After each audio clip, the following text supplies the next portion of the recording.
একবার কও বিসমিল্লাহ, বিসমিল্লাহ, আরেকবার কও সুবহানাল্লাহ। সুবহানাল্লাহ। রাগ করলা? এই নামগুলো নিলে ভালো না ক্ষতি? ভালো। তুমি এমন একটা ব্যক্তি যে কয় আইলো তার পিছেই যাও, গেলে পরে তোমার ক্ষতি হয়, লাভ হয় না। কথাটা ঠিক না বেঠিক? ঠিক। রাগ করলা?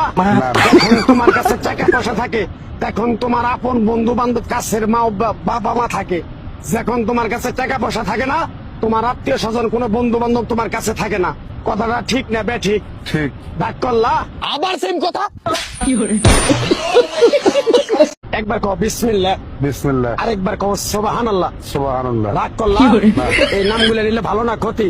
ভালো। তুমি এমন একটা ব্যক্তি যে কয় আইলো তার পিছেই যাও, গেলে পরে তোমার ক্ষতি হয়, লাভ হয় না। কথাটা ঠিক না বেঠিক? ঠিক। রাগ করলা? না। যখন তোমার কাছে টাকা পয়সা থাকে তখন তোমার আপন বন্ধু বান্ধব, কাছের মা বাবা মা থাকে। যখন তোমার কাছে টাকা পয়সা থাকে না, তোমার আত্মীয় স্বজন কোনো বন্ধু বান্ধব তোমার কাছে থাকে না। কথাটা ঠিক না বেঠিক? ঠিক। রাগ করলা? আবার সেম কথা।